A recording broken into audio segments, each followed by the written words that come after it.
دوستان عزیزم، درود و مهر. امیدوارم حال دلتون عالی باشه. وقتی عطر بادمجون با کشک و گوش قاطی میشه یه طعم قدیمی زنده میشه. امروز میخوام با هم بریم سراغ یه غذای اصیل از دل اصفهان زیبا، حلیم بادمجون. بریم که با هم دیگه درستش کنیم.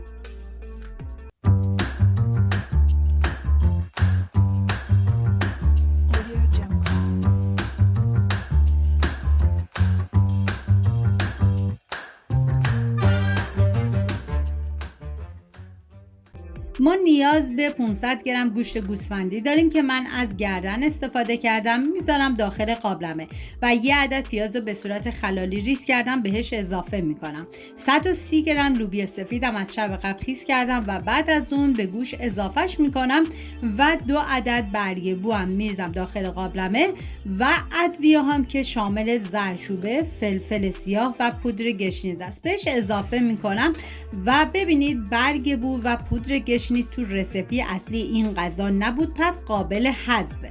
و بعد از اون آب میریزم. آب رو به اندازه بریزید تا سطح گوشتتون رو بگیره، بیشتر از اون آب نریزید و دیگه زمان میدم تا گوشت و لوبیا کاملا بپزه.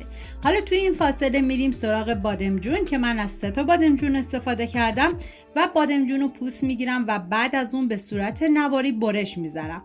ببینید بادمجونی که من استفاده کردم نیازی به گرفتن ترخی نداشت، ولی اگه بادمجونی که شما استفاده میکنید نیاز به گرفتن ترخی داشت حتما این کار انجام بده که یا با استفاده از آب نمک این کارو میکنیم یا نمک میپاشونیم روش. حالا بادمجونا رو من داخل قابلمه میچینم و بعد از اون ادویه ها که شامل زردچوبه، فلفل سیاه، نمک و پودر گشنیز بهش اضافه میکنم و آب میریزم و میذارم تا بادمجون کاملا بپزه. همین اول ویدیو هم میگم دم اصفهانیای عزیزمون گرم با این غذاهای فوق العاده لذیذ و خوشمزه شون. و بعد از اینکه دیگه بادمجون کاملا پخت، ما نیاز به برنج نیمدونه داریم که من از 2 ساعت قبل خیس کردم و بعد از اون به بادمجون اضافه میکنم. نکته مهم این که وقتی برنج رو اضافه میکنی به هیچ عنوان هم نزنید که برنج به قسمت زیر نره و ته نگیره و وقتی که برنج رو همون قسمت رو میریزی باعث میشه کاملا پخته بشه و برنجتون هم ته نمیگیره. و بعد از اینکه دیگه بادمجون و برنج کاملا پخت من یه هم میزنم. ببینید شما میتونید حتی از بادمجون سرخ کردم استفاده بکنید، بذارید برنج جدا بپزه و بادمجون رو سرخ کنید و بعد با هم دیگه میکسش کنید، ولی توی رسیپی اصلیش به این روش درست میشه. و حالا من با استفاده از بلندر کاملا میکسش میکنم که شما میتونید با گوشکوب دستی هم این کار رو انجام بدید.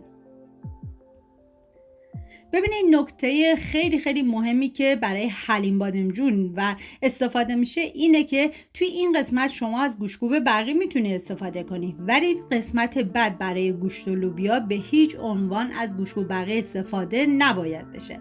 و بعد از اینکه گوشت و لوبیا پخت من برگ بو و استخون رو از بقیه مواد جدا میکنم و گوشت رو داخل قابلمه میریزم. و حالا با استفاده از گوشت‌کوب دستی باید کاملا بکوبید تا گوشت و لوبیا حالت کشدار بشه و گفتم به هیچ عنوان از بلندر نباید استفاده بشه. حالا من کاملا میکوبم. راز کشدار شدنش همینه که با گوشت‌کوب دستی کاملا کوبیده بشه. و بعد از اون گوشت و لوبیای کوبیده شده رو من به بادمجون اضافه میکنم.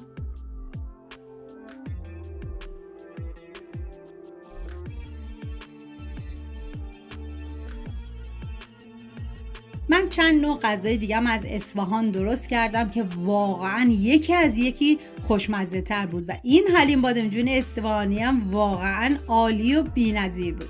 حالا هم میذارم تا همه مواد با هم دیگه مخلوط بشن و بعد از اون با گوشت‌کوب دستی دوباره به مدت 5 دقیقه دیگه کاملا میکوبم.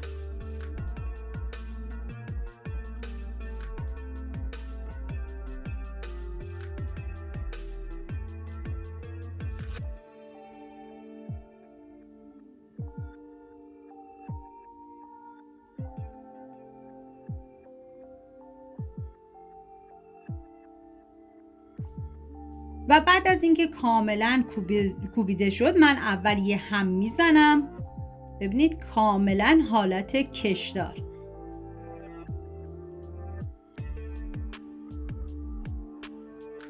و بعد از اون حالا نوبت اضافه کردن کشکه که کشک ما برای این غذا باید توی 2 مرحله بهش اضافه بکنیم. تو مرحله اول نصفی از کشک رو اضافه میکنم و هم میزنم تا کاملا با هم دیگه مخلوط و یک دست بشن.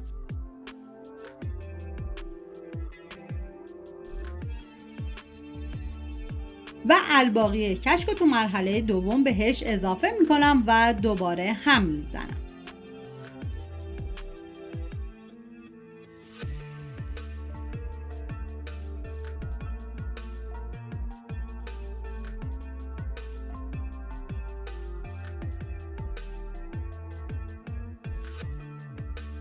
و بعد از اون من تست کردم، دیدم نمکش کمه، مقداری نمک بهش اضافه کردم و مقداری زعفران که ببینید استفاده کردن زعفران کاملا اختیاریه و قابل حذفه. و دوباره یه هم میزنم.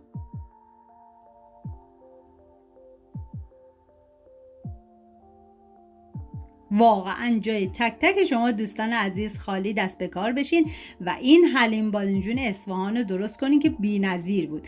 و بعد از اون داخل تابه مقداری کمی کره حیوانی ریختم و مقداری زردچوبه بهش اضافه کردم و یه هم میزنم و میذارم یه تفت مختصری بخوره که به این کار زردچوبه داغ میگن و بعد از اون به حلیم بادمجون اضافه میکنن. این کار رو برای این انجام میدن که رنگ حلیم بادمجون کمی قشنگتر و خوش رنگتر بشه.